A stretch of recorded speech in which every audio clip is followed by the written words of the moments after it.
Hello, everybody out there. This is Ian Murphy, also known as the moderator, coming to you live on the Get Haunted Network here for the first time. Just wanted to reach out and thank everybody for joining me today and go over a little bit of what I want to talk about today. So I have had a couple of issues here with lining up a correct guest, and that is entirely on me. Life got the better of me here, and I kind of double booked myself and didn't really pay too much attention to the double bookings of other folks. So that's actually my fault. But what I'd like to do is just reach out to everybody here out of the gate and just let you know today's topic. So today I'm going to be going over the Gateway Project and a scientific examination of the metaphysical. And so there is actually a document from June of 1983 called The Analysis and Assessment of the Gateway Process. That was actually a declassified document that came out recently by the CIA. And I'm going to talk about it a little bit. Hopefully I can have some folks come on board and see how other folks feel about this particular topic, and really just what's out there and what we've all experienced in our own explorations into the paranormal, right?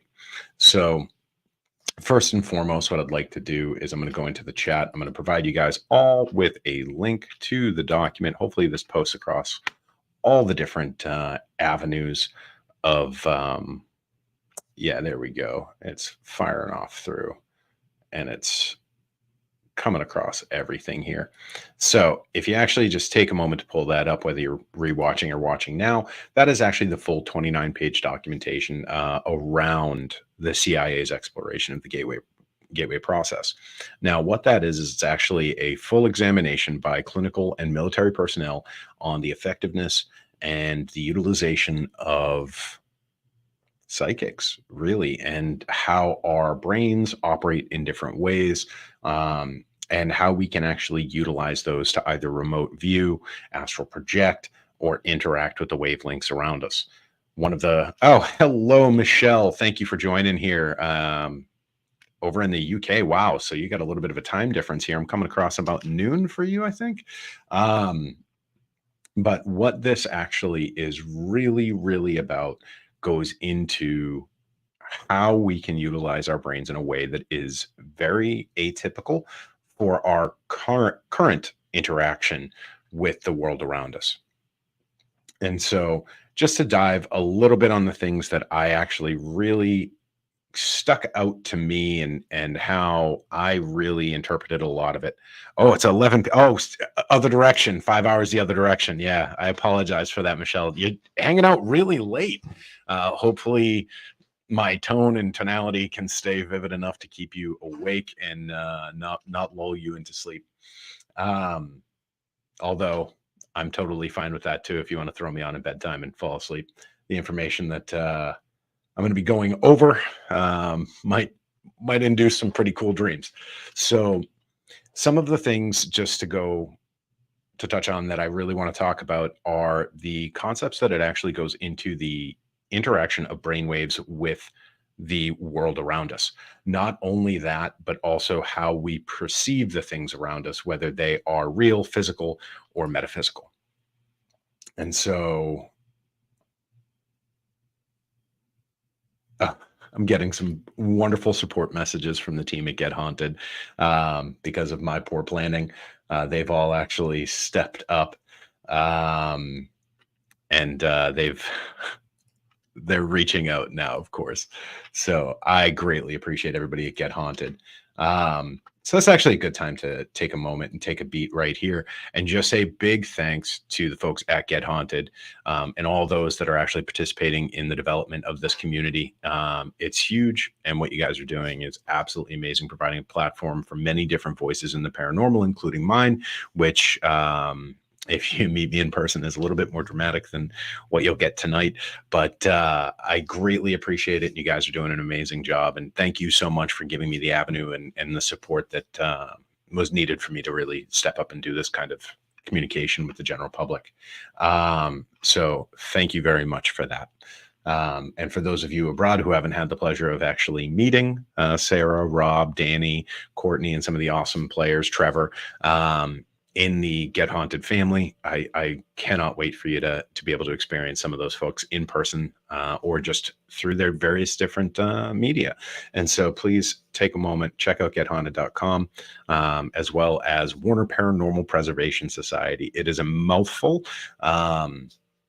But you can go to warnerparanormal.com to check out what we're doing over in the Northeast region in New England, and hopefully soon a little bit beyond that.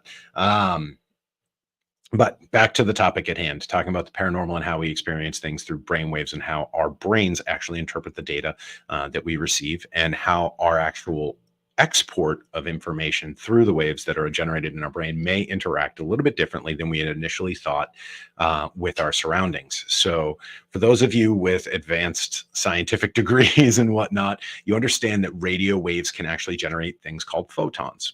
Photons are the things that the CERN Hadron Collider use to travel and to approach light speed. Oh, I have Trevor on deck here, who's actually jumped up.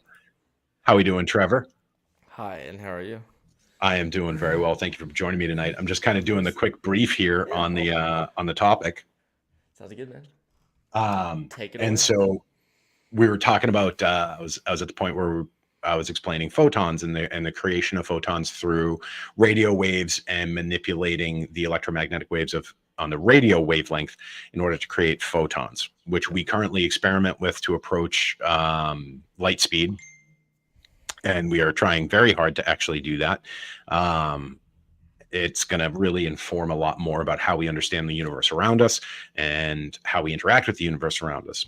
Well, in 1983, during this Gateway project, it was determined that it is a very strong possibility that, similar to radio waves, our brain waves are capable of manifesting physical and tangible things. Now, unlike radio waves, it is not photons; it's actually straight up particles. And so, just a little bit of a difference. Photons more of an energy existence, whereas a particle is more of a material existence. And so, one of the things I found particularly interesting is when people talk about manifesting, astral projection, and remote viewing. And so, what I would, Trevor, if you're up for it, I would like to have a little bit of a conversation Yeah, with you, since you decided to hop up and get into the hot seat here, of course. um, around some of your experience with either remote viewers or remote viewing yourself, um, or astral projection, or things along those lines, because there's a huge history of astral projection Yeah. in human society. I mean, we have records dating back as far as 2800 BCE, of folks that were able to project themselves to new place through different meditative processes and things like that, predating Christianity, predating the Roman Empire. You have a lot of these documents coming out of the far east of Europe and of Asia, where folks were able to either remote view or present themselves in distant countries when they weren't actually there. Um, and so overall, I got to ask, Trevor, I did send you the document. Yes. It's It's long. meaty, it's lengthy, it's very sciencey. I love this stuff personally. I'm a huge fan of this kind of thing because it brings some scientific credence, and it brings some scientific process to an otherwise absent niche of potential science, right? Yeah. And so the science really just comes down to being able to have a scientific method. Can you repeat your processes? Can you have controls? Can you do variable testing? And so, I approach my like haunted locations like that. Can I get things to repeat? Is there repetitive experience? Is there third party Mhm. experience and things like that? And so this to me is really cool because it brings a little more meat into the conversation, Yeah. right? Yeah. Yeah.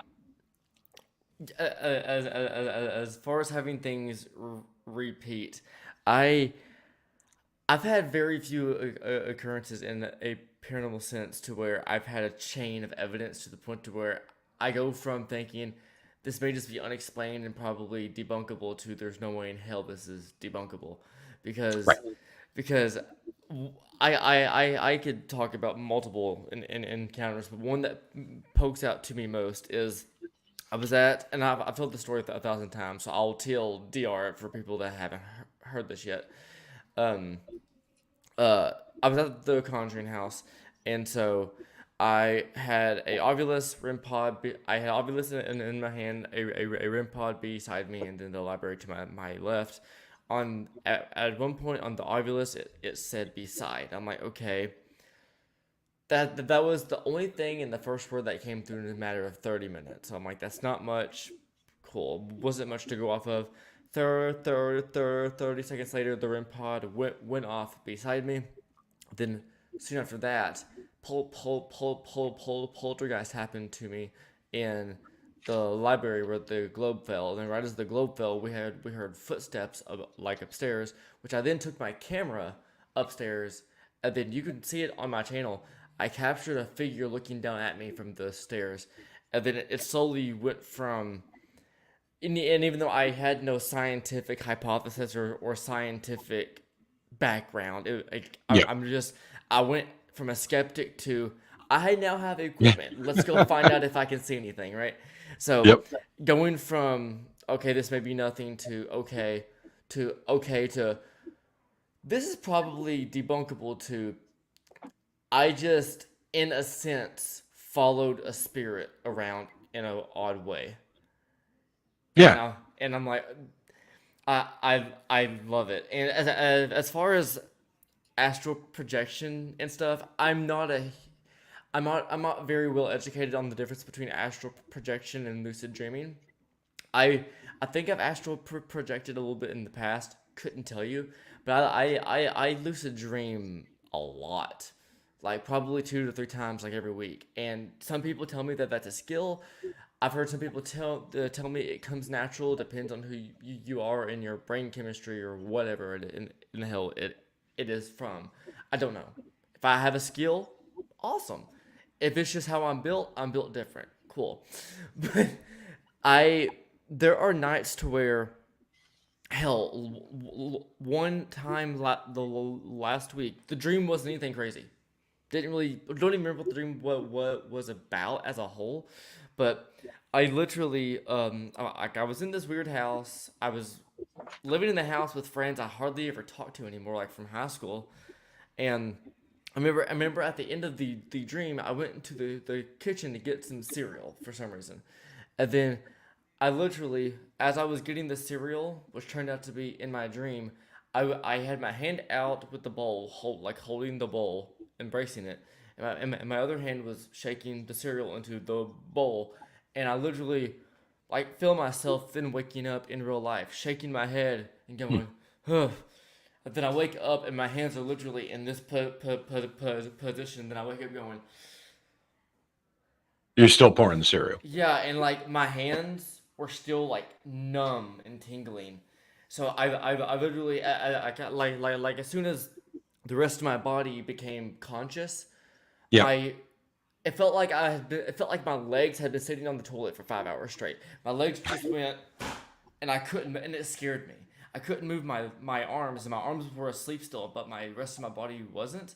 And Yeah. then I literally just laid in bed, and for like the next 2 to 3 minutes, I was just like slowly just regaining consciousness of my arms. Don't know how to explain it. I just know what happened. But yeah, Yeah. uh, And I mean, these are the kind of experiences where our minds are manifesting a physical reaction and really manifesting a um, physical existence, right? So your body was acknowledging that there was something there, right? yeah. While your brain is manifesting this. And so I think some of the big, oh, what do we have here?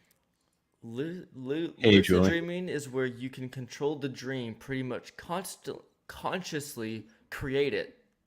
And astral projection is traveling to really far places, I assume, in the world where your spirit is from. Okay, Yeah. And so so okay, astral projection and remote viewing, I think, are a little bit more akin real than places. the lucid dreaming side, where remote viewing, you're essentially remotely viewing, right? Like you're Yeah, observing from a distance. And so there's a portion of your reality that is existing in two places at once. Whereas astral projection is you are literally projecting your consciousness to exist in another place and potentially interacting, right? Yeah. Um, Potentially having an output on the other side of that existence. I have Whereas remote viewing is just the input from that other side.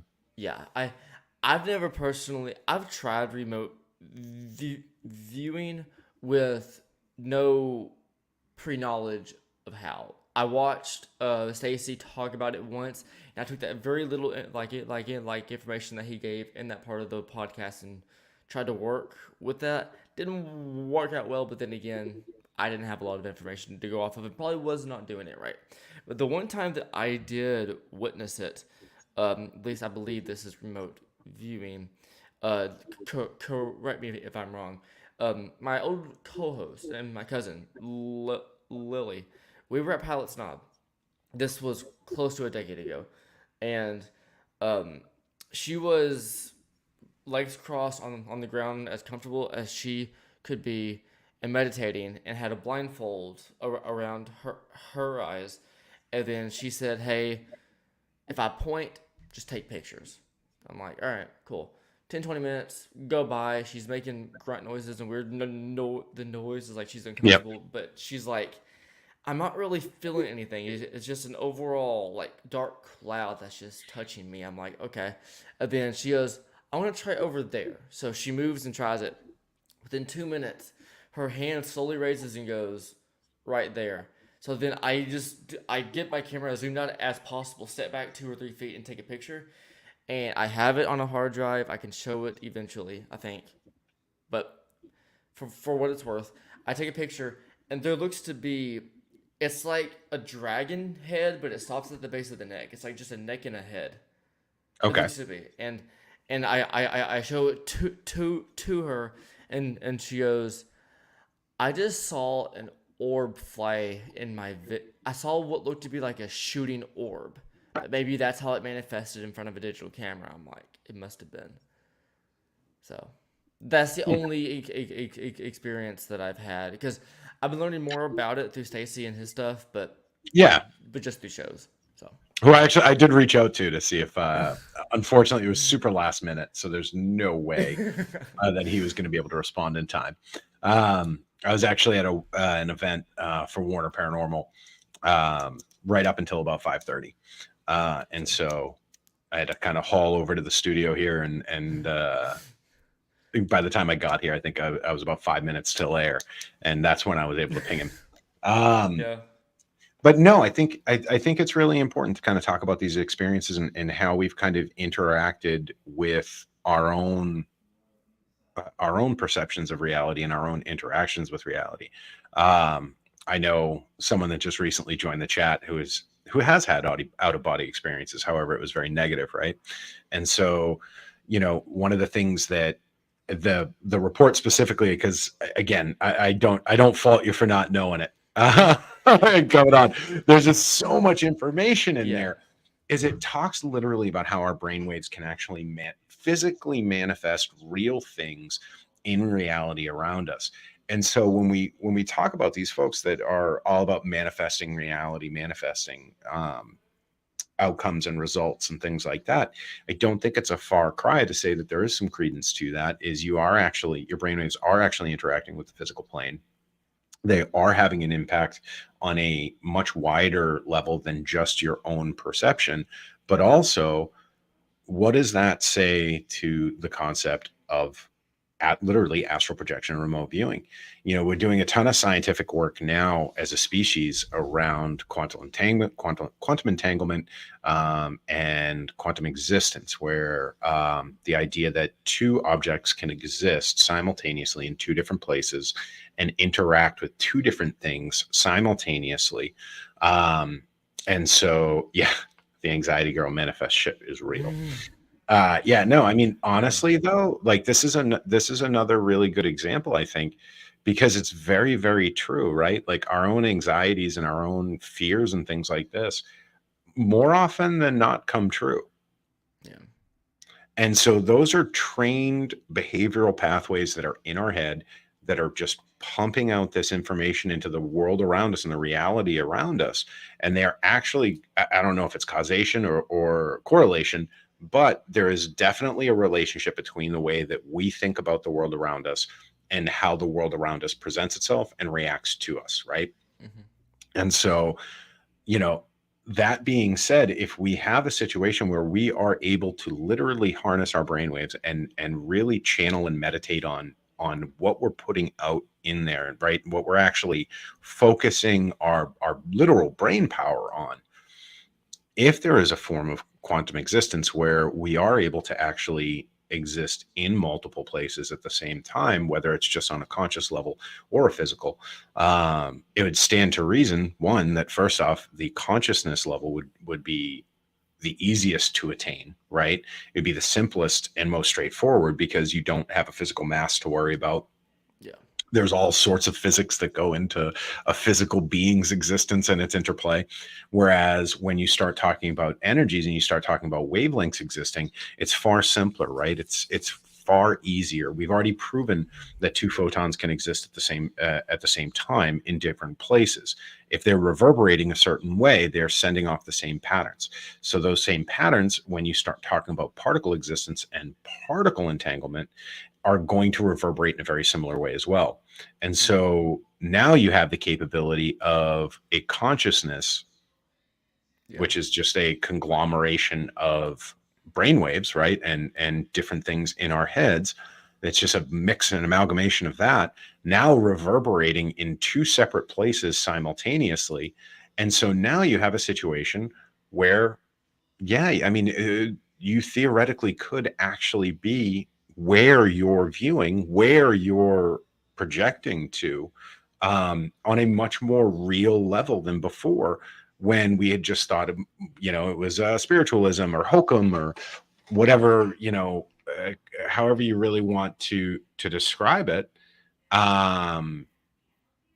And so now we have actual documentation that kind of supports some of these claims over the past thousands of years, which I think is hilarious that, we've kind of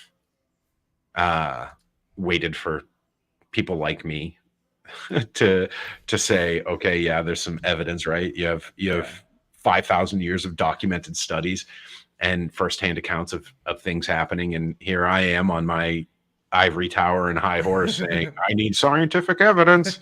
But realistically, at this point, we kind of have it, right? Yeah. We kind of have a situation now where you have a very tangible process that has been explained. Now, the link I posted at the beginning of the video is to this brief. It's 29 pages. Most of it is descriptions of some of the experimentation, some of the actual thought process, some of the results and things like that.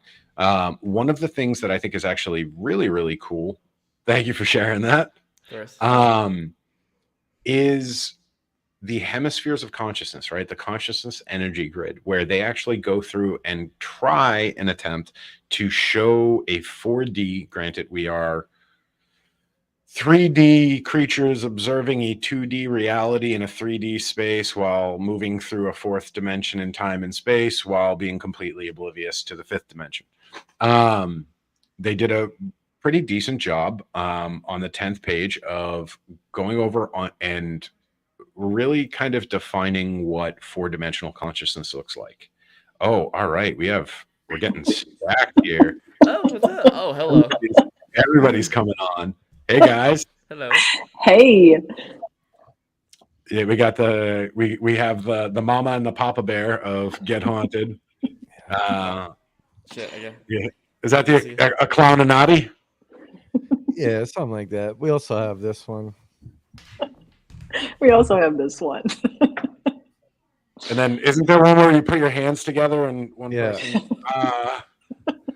That's how I do it. It's my favorite way. Yeah, put my hat on first. Trevor, put your hat Have you back guys on. been I listening? can't hear anything that you're saying, but I'm coming back. What now? Have so been you guys listening. You guys are up to speed in what I'm talking about? Yes. I listened for a little while, yeah. Due to Rob's military experience, he knows everything of what's been talking about here. I what? I said, due to your military experience, you have a lot of inside knowledge on what's been talking about here.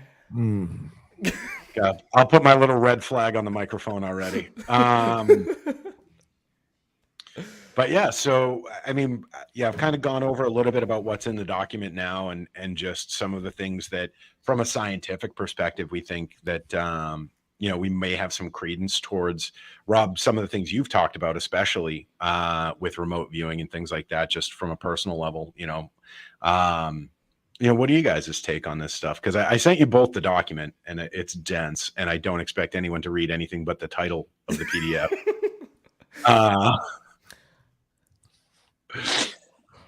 Where'd you send it? In the chat. Let me read the title. Rob just gets a random message. It is. It's in the chat. It is a long. I have like 43 his show chat.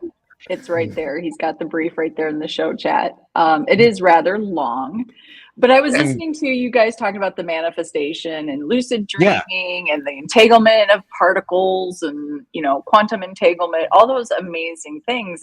And you were saying sort of because you want that scientific proof that it's happening. And I think what you just said is for the last 5,000 years, they have given proof. Oh, gateway.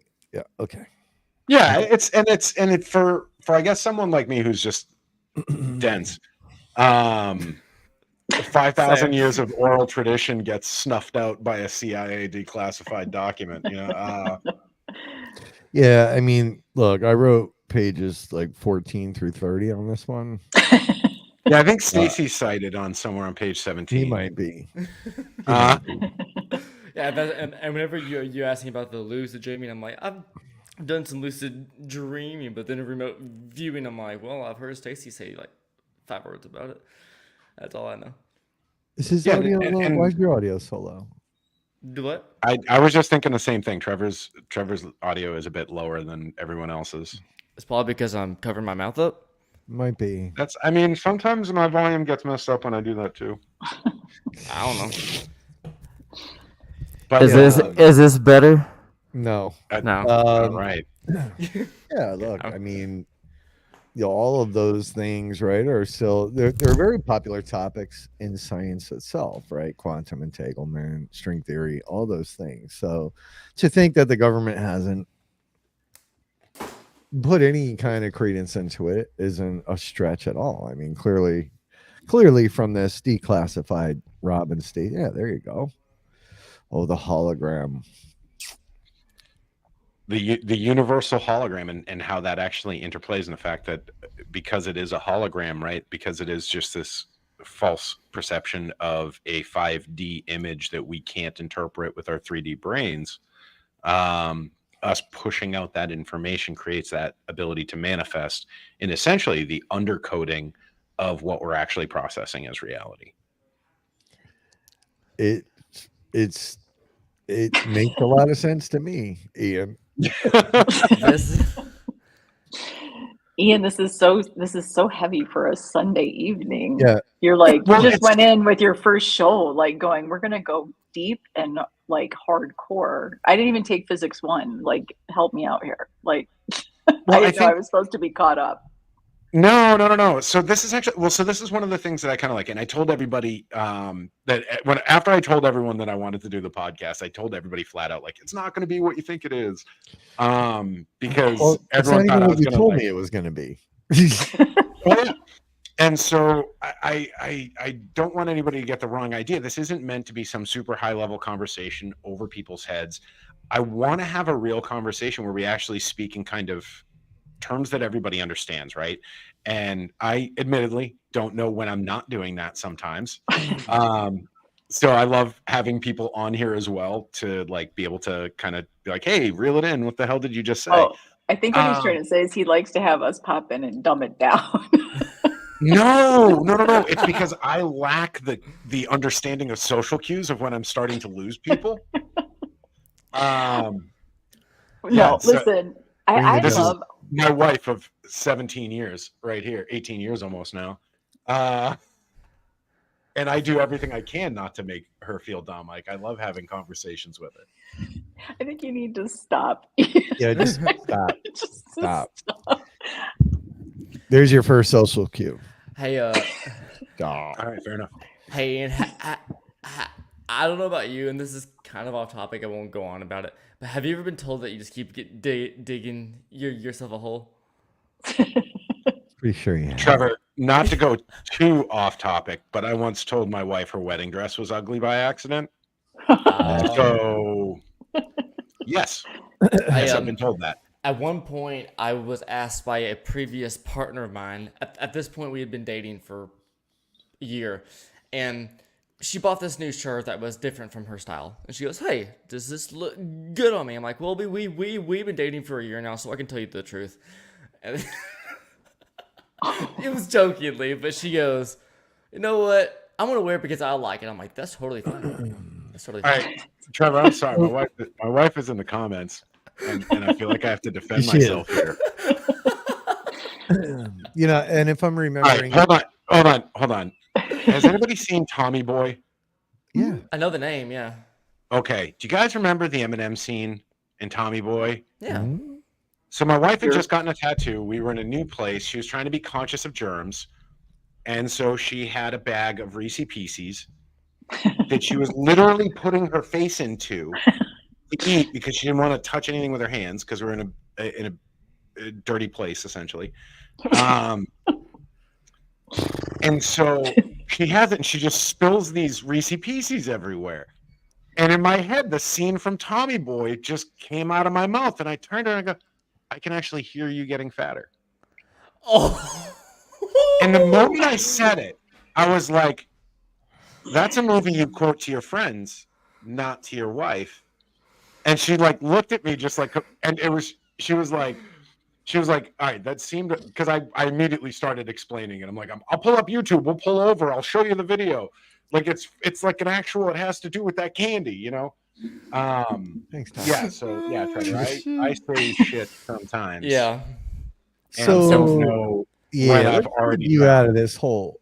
So back to your topic, right? And yes, back to my Steve where I White's can exist comments a both as really a good one, charming right? and insufferable bastard. Steve White's comments a good comment over there. It is, and it's mind blowing. And if you go to, and Sarah loves this movie, but you know, there's a movie or documentary really called A Blood Red Sky by Chad Kalick. Oh, is that the vampire in the plane thing? No, it's a documentary by Chad You Kalick. can put Trevor backstage if you want. That's okay. And that's a good movie too. Here. But it's A Blood Red Sky, and it gets into some of this, right? You know, intent, what we create when we go in there. And the whole theory is don't do that. The whole theory behind this documentary is right. So if you go into a place, you know, with the intention of looking for paranormal, you've got a much greater likelihood of it occurring because you were manifesting it.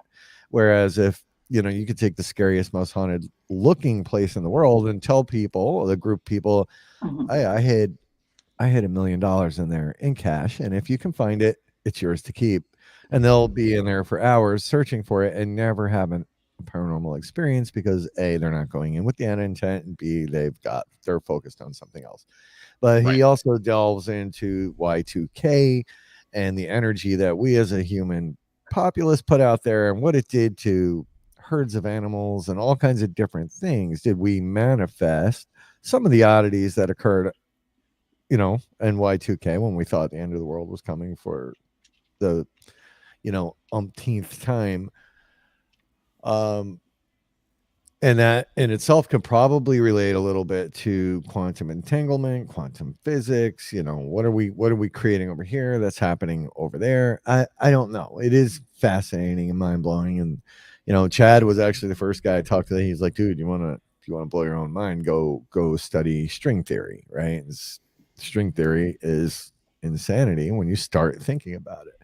So is that part of what the paranormal is? I personally think so. I do. we've got this vision and this understanding what we think is reality, and I don't think that is all there is to it. Otherwise, it speaks to the idea, science is an expression of our current understanding of the universe around us, right? And one of my favorite quotes, and I have no idea where it came from, I remembered it one day, so I know it wasn't me, is there is nothing more full of hubris than believing that today's evidence is tomorrow's truths. Oh, that's my quote. Oh, all right. That's what it was, Rob. I forgot about that. 2006, right? Yeah. That was what it was Rob had astral projected to me as a 24-year-old. That's exactly. And said, in 21 years, I need you to repeat this on a podcast on a random Sunday. On a podcast that was supposed to be about ADHD. No, that's actually Trevor and I's topic. That's good. That's when he and I are actually together. Well, this is what I'm talking about. We need to talk more in depth about the ADHD deep dives type of. Okay. This show is a shining example of ADHD. Yeah. So there you go. Because we have actually stayed shockingly on topic so far. I just want to. Hey Rob, if I turn on the microwave at noon, what time does the hamster need to be fed at the alligator? I'm fucking with you. I'm fucking with you. I don't know. You sounded much better that way, though. Put your head down. Oh. All right. There you go. Right. Hey. So we're just going to go ahead and move on here. So, no, I mean, Courtney, my whole intent here tonight was just to pop on and say hello and not hurt my brain more. I'm excited about this particular show, though, and really what you bring to it, Ian, because, I think we get so focused, right? Yep. Or so tunnel visioned on the horror movie situation. Horror. Say horror. Horror. Add the extra or on the end there. I did. But right, we sort of have this Hollywood version of what we think the paranormal is. And I think sometimes we're so hyper-focused on trying to recreate that when the reality is what you're bringing to the table. And I think what we have done with a lot of our events at Get Haunted is it's about taking it back to the universe and what the human experience really is, right? It's really the paranormal. I think we've separated from ourselves. I think that's the Hollywood version. That's my take on it. So when you're bringing in this quantum entanglement or manifestation and or lucid dreaming, right? Yeah. All those pieces can mimic what happens on investigations or personal paranormal experiences. And I think when you listen to Danny and Dee Dee talk about the awakening, tapping into your subconscious and your intuition, right? They touch on the dream aspect of what paranormal is. We've had this discussion many times about what are we actually seeing? Are we actually seeing somebody that is astral projecting and not truly a person who has passed, or from, or an entity or energy that is imprinted in time? Like, that's not what we're actually seeing. Maybe we're actually seeing somebody astral project. But as to what Rob is saying, right, we have these sort of thoughts. We go in front loaded, I think is kind of what you say, right, or primed. And then that's the experience, or that's what we attach to what is happening. But what if it's something deeper to what you're bringing to the table? This is a discussion we had that night at Heart Stuff, you and I, Ian. Yeah, it's, the only evil you bring into a place is what you bring with you. And I think that, prior to reading this and kind of going over it, honestly, I really did just think it was kind of a self-determined, self-fulfilling prophecy type situation. Going over this, it actually kind of really, it does drive home the self-fulfilling prophecy side quite a bit more. But in a very more tangible way, right? Where your actual output could literally be causing physical manifestations in reality.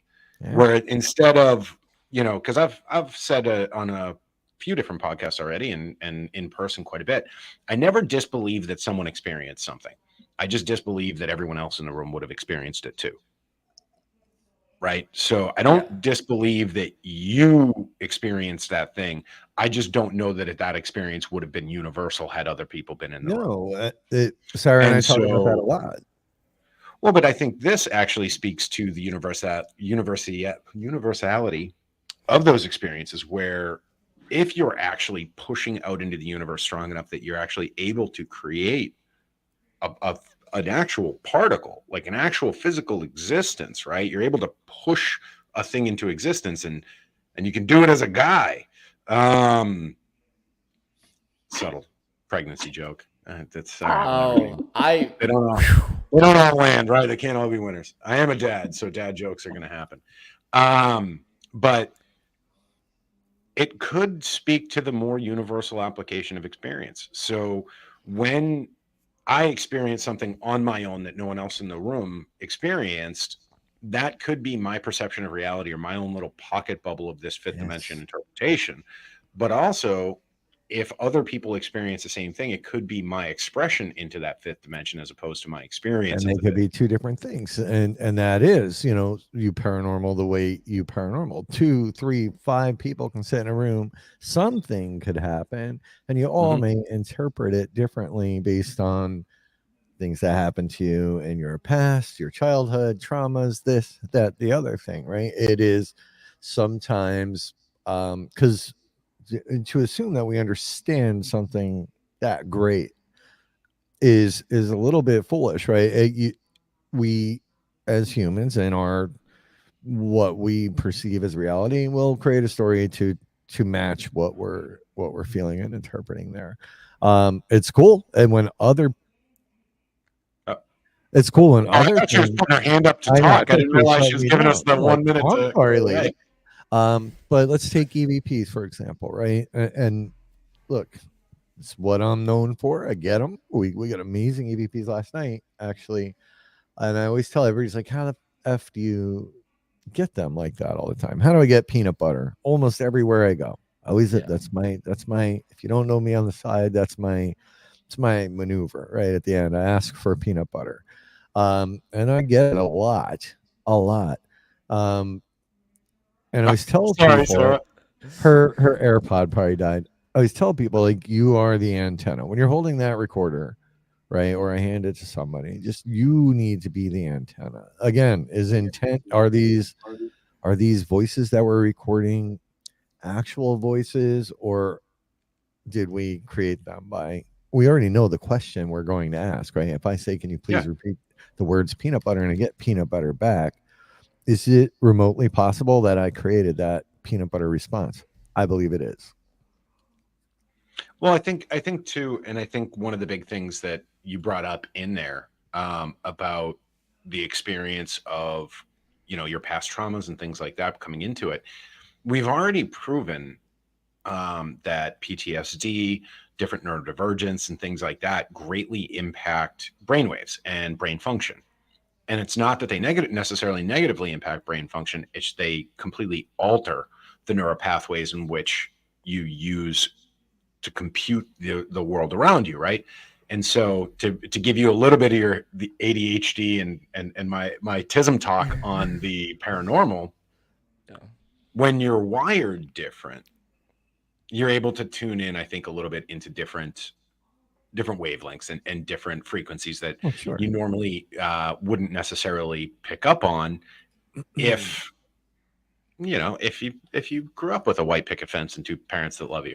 Well, that and there's also you have to factor in. Wow, yeah, you do have to factor in people that do not or refuse to believe, right? That you have to factor that piece. And it doesn't matter what happens in front of them or any piece of. I literally had a guy one night, a Cash Town Inn. His whole family, they did a family reunion there, and they asked for some paranormal investigators to show up, and we did to help them out. And this guy just didn't want to believe it. So, I handed him the recorders. I'm like, dude, ask anything you want. You ask the questions, right? And I'm not saying that all EVPs are created or manifested, right? I think it's possible in some cases. So, I'll get to Spirit's box here in a second. So he did. He asked a bunch of questions. He's like, okay, what was my favorite color at 10? What was, and so he's asking all these, like, his name was Buddy. I'm like, hey Buddy, like, they're not psychic, but go ahead, keep going. She's like, what was my favorite team, baseball team as a kid? And when we played it back, there's a voice, clear as shit, that says, are you fucking kidding me? Just like that. And like, are you like, we played it back. Everybody in this room is like falling over. Funny. They couldn't believe it. And he looked at me and he's like, how did you do that? And I was like, dude, you were on the recorder. I had nothing to do with it. Right. But I think I was thinking that like while he was asking these questions, I'm like, but so this is sort of the opposite of the point I was making earlier. But at the end of the day, he's still, no matter what, he heard that voice. We all heard that voice. He's like, no, so he will never, ever believe it. And he may have experiences that he'll write off, but, yeah, it was one of the cooler moments ever with a skeptic, because you couldn't ask for a better EVP. And even after that, he's like, nah, that's not real. Yeah, and Spirit Box and other devices, right? I have my thoughts on Spirit Boxes, and I think people pay way too much attention to the actual stations that do blip through, right? The actual FM and AM, which are real words. Those voices are in the white noise, right? They're back there in the white noise. And Sarah used to struggle with SB7. I'm like, you need Delco, put on the Delco goggles, keep your eyes open, stop listening down here and start listening up here. And I think it's more of, in my opinion, just me, I feel like it's more of a meditative thing than trying to focus on the words that get strung together. I know everybody talks about, well, if whole sentence forms, like, it's not possible. I agree. And sometimes that happens, and I do hear a single tone or a single voice across multiple stations, but most of the time, for me at least, it's in that white noise, it's in the background. And again, right, Ian, if everything is information and information is everything, and that shit's out there in the universe, that might be exactly what we're listening to at that point. Well, and so this kind of speaks to like the whole astral projection and remote viewing side, right? How much, if we are stretching these existences across the actual dimensions in which we live, how much of that is the time dimension, right? And so is it that big of a stretch to think that if right now someone could remote view to Asia, or to remote view to Europe, or to remote view to their neighbor's house, like to remote view to the next room, when you break down the barriers between the third and fourth dimension, right? Like, and you really ask yourself, is there a big difference between outside of our ability to perceive time and space versus physical linear space?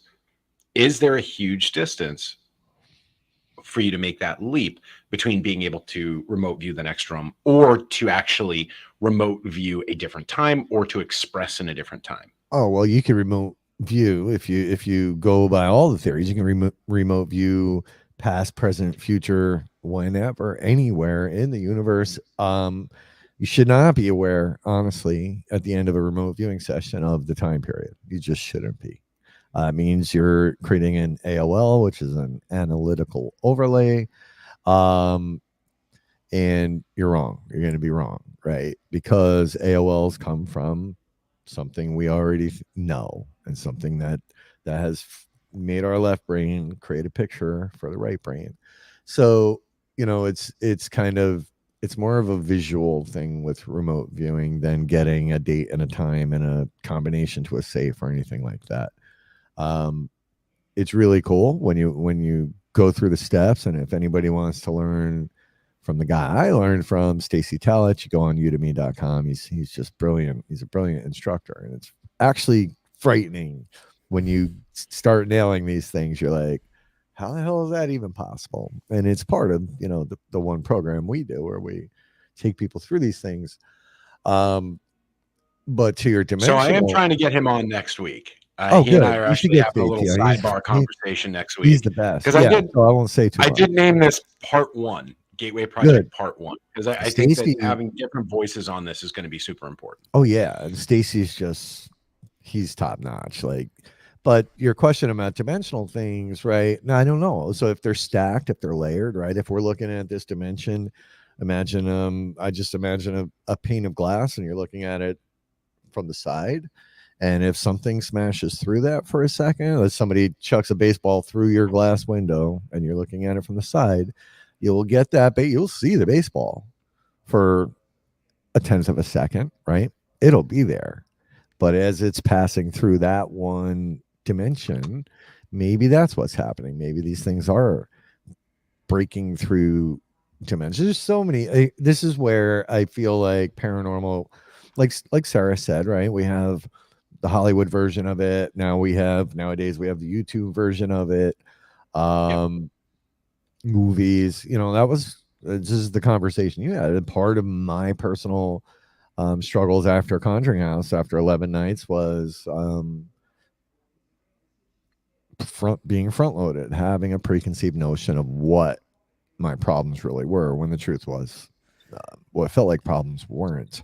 So there you go. I forget the actual name of this shape. This is an 8-cell 4D rendering. Thank you. Do you know what this reminds me of in a very odd way? And this may have nothing to do with this at all, but like my ADHD brain went to this for some reason. Bring your mic up closer, please. Yeah, come on. I want to hear your lovely voice. A little closer to the microphone. Can you hear me now? Yeah. All right. I haven't changed anything. I need to check the plug-in like after this, but so I don't know why this reminded me of this. It could just be my ADHD, like visually, right? But they do it a lot at haunted locations where they have like 8 mirrors all around the room, and if you sit in the middle, you can see multiple angles from multiple places. Yep. That's what it. I've always wanted to. Now, if I'm going off topic here, I'm sorry, I don't mean to, but I've always wanted to mirror scry into a room like that while looking into one directly, but also every now and then using my peripheral vision to mirror scry into the others and see if anything can jump from side to side. Yeah, it's a pretty common setup too, even with scrying. You can put them off on the 45s there, right, and have a candle in the middle. There's a bunch of different ways to do that. You don't even need mirrors, to be honest with you. And part of, and the way Sarah teaches scrying, it's less about the reflective piece and more about that energy, right? Because again, when you're staring, you're manifesting, man. Yeah, weird things can happen with your eyes and make you look funny. But it's so like we use these obsidian discs, which are supposed to bounce that energy back at you. So again, right? Because we watch movies and TVs and everybody's looking into these haunted mirrors on TV and weird shit happens, when it's really maybe that the experience, right? These experiences that some of us have, or probably a lot more people have than we think, are less of a real this world thing and more of you peeking into the other side, if that makes sense, or you being transported rather than them showing up here, saying, hey, I'm here in this house now, and by the way, I can't walk through that wall because I died in this room. I can do all this other amazing shit, but I can't walk through that door because this is the room I died in. Speaking of that, it's a small question, but I've found this theory out, or this idea out years and years ago, but a theory of, if there's, the second you walk into a house, if there's stairs that lead up to a door, but then you renovate the house to where it's now stairs leading up and to the right to a door, do you think that if a ghost goes up those stairs straight and into the wall, do you think he's actually entering that old door? Oh, you're talking like a residual. No. Yeah. Okay. No, I don't. I wouldn't imagine the consciousness has an understanding or a perception of the change. Gotcha. And so that's my personal perspective. But given kind of some of the more information I've learned over the past couple of weeks, just like diving into this, the Gateway Project, literally, the potential for someone, for a spirit, what we perceive as a spirit, to actually have been a projection, they would be experiencing whatever's there. It's not, because for them, where they are, it's happening in real time. Yes, that is it. And so they aren't lingering here. They're actually experiencing in real time whatever is here. Or there.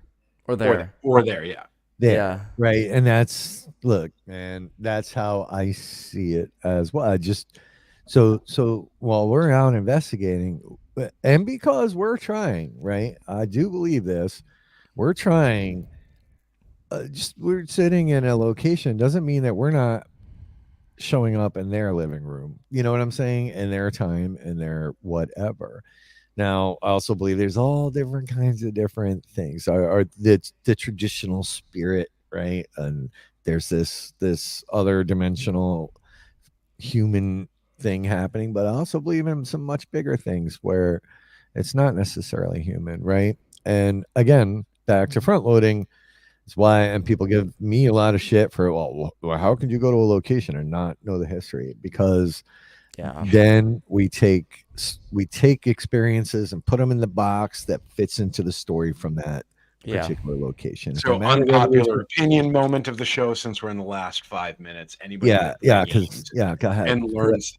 Anybody that learns the history of a building is creating an experience for themselves, and they're curating their own experience, which now just invalidates anything that you actually experience, because now every tick in the floor is going to be manifested by your perception, whether it's actually occurring or you're willing your mind to perceive things that aren't there. It's you strip yourself of the potential of a universal experience by priming yourself in a location. And what I like to tell people during the investigations, so whether I'm hosting or I'm taking friends to a local haunt or a local place, is they always ask me, it's like, granted, my friends are always like, oh, tell me the history. I want to be freaked out before I go into this creepy place. I'm like, do me a favor. Open your mind up to what could happen, and then at the end, if you hear or see anything, then I will let you know if that resembles any of the information that I know. And then if you choose to go back in there again, and then do it the vanilla way of like investigating, then you can. But none of that means that both of those things can't coexist or happen, right? So we're at a Revolutionary War mansion in South Jersey, and somebody has an experience that they tie to, or potentially tied to, the historical aspect. Doesn't mean it wasn't real, but you start limiting yourself into what is possible or what's not, right? Why does, just because this building is 200 years old, why does every experience or paranormal thing have to be 200 years old? It could be yesterday or the future. And that's the thing, right? But still, we have some, and Beth's right, but we still have inherent expectations when we're out investigating. We're trying to get a response to something, right? So it's also where we need to be careful.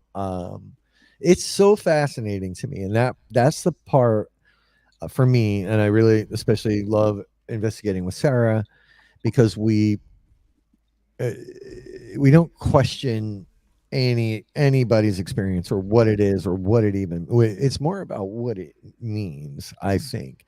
And I think Beth brought this up earlier about traumas, right? And my big story in the paranormal, for me at least, was all based on prior trauma, and that's how these paranormal experiences presented themselves to me.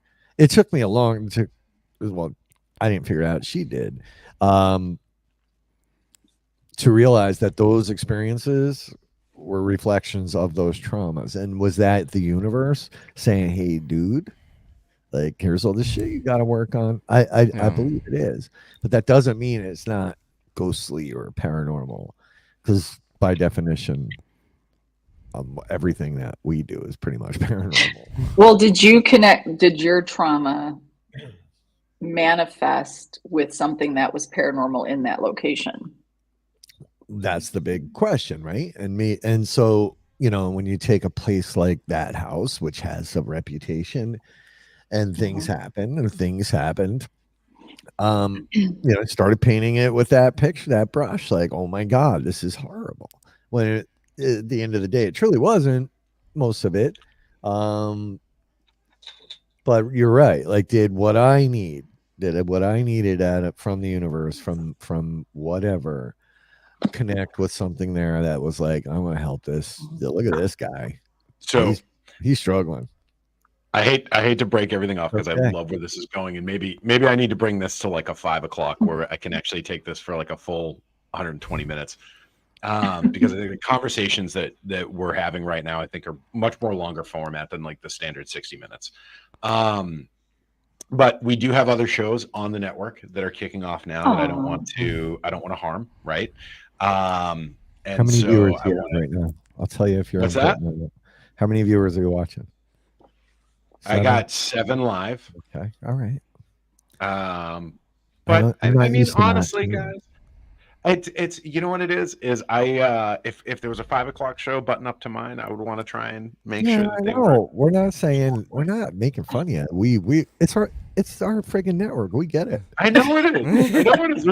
I feel like it's weird. I'm getting pushback right now. But no, what I actually do want to say, and Rob, I'm going to ask you on air. That way I can get your confirmation in a public venue and hold you to it in a much more extortionate shit. way. I would like at some point, maybe in the month of May, to do a series on paranormal trauma response. And what I mean by that is I want to have some guests on that have carried a burden with them into a location and have quite literally had that burden manifest against them. And so, I know a guy. I'm in a bit of a weird situation. I didn't start putting myself into paranormal situations until I reached perfection. I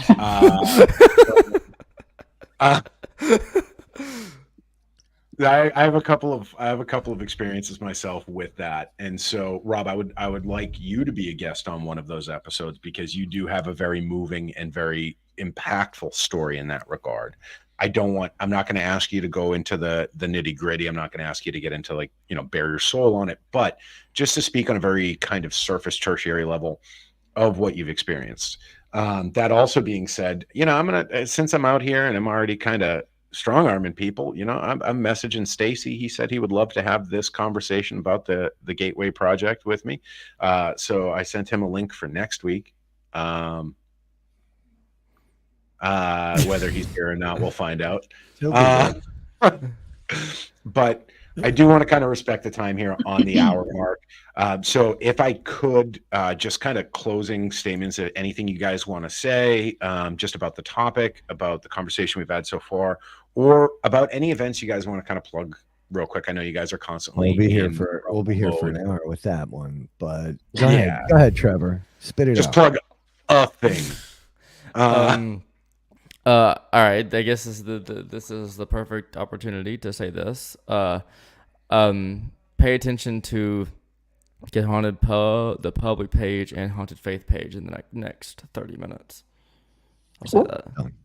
So you're plugging a plug for later plugging? He's plugging the plug in. I have a teaser coming that's already done. So all right, fair enough. So I love that, man. Go ahead, Sarah, with your. You know what? No, just good luck. Good luck with your show, Ian. I think this is a beautiful addition to the network, to Get Haunted. I'm excited to have these conversations and see where everybody, the shares on the side that I'm catching up to are amazing. So congratulations and welcome to the podcasting world. Thank you. Yeah. Let's see if your ADHD will keep it up and going. Hey, ADHD. It's my turn. Once the dopamine drops, game over. Yeah, everything Sarah just said. I've loved your ass since the minute I met you. I love speaking with you. I love your take on things. I love that you don't stay in a box, that you explore. And this topic in particular, this could be a month long topic. And so, like Sarah said, congrats. Thank you for having your show with us. Keep doing it, dude, because this is what the paranormal is supposed to be about, not sticking to stories and creating, narratives around one particular thing. Once we stop looking outside of what we think is the answer, then we stop learning. So bravo to you, sir. Bravo. Ian, you're doing great things. Let me know how my accent is. It's 3 out of 10. 3? Yeah. So I have yeah. So I got a couple of things to plug here. Obviously, I'm part of the Warner Paranormal Preservation Society. We actually focus on the preservation, and you guys can hang out. I'd love for you to hang out. But if you have pressing things, I understand. Otherwise, I would love for you to hang out. But we focus on the preservation of historical sites all throughout New England and a few of the other reaching areas. And recently, we've actually just launched the new upcoming event. We're going to do it until the 5th of May. We have this little Ouija guy, the little Funko Ouija. If you check out warnerparanormal.com, you can actually check out our upcoming events, everything that we have going on, as well as some of our fundraisers. I've included a link in the comment section just now. But we actually have this going on from now until the 5th. It's a $10 donation to the actual Heart Stuff Hall. You can find it right here in our pop-up store. And so this is actually the hall that it goes to benefit. It's actually an old GAR building. It was built by the wives of Civil War veterans back in 1899 for their husbands to have a place to congregate and to really just get together as combat veterans. I don't know if you guys have veterans in your lives, but there are significant reasons why these type of organizations exist and why these groupings exist. This building has been standing there and is full of absolutely amazing portraits and documents from that time. And so we're doing everything we can to keep that going and keep that location alive. Also, if you're in the New England area, please check out our monthly mediumship with Julie. She's absolutely an amazing medium. She does amazing work, and everybody always has a great time at her events. Outside of that, I want to thank everybody who's joined us here tonight, this evening. I don't know what time of day this is. Dusk. It's not sun. The sun's still out. It's kind of weird. But thank you so much for joining us here. Again, thank you to Get Haunted for giving me a platform to really kind of reach all of y'all and to have these kind of conversations and to really have that network in place that we can have these kinds of conversations around a wide variety of people and perspectives. So thank you all. God bless everybody, or Allah, or Ashmin, or any other of the pagan gods that are out there. Lord be with you. Cult leaders. Whatever floats your boat. Thank you so much. Hail the cult leaders. Yeah, and may Rob and Sarah divine your blessings.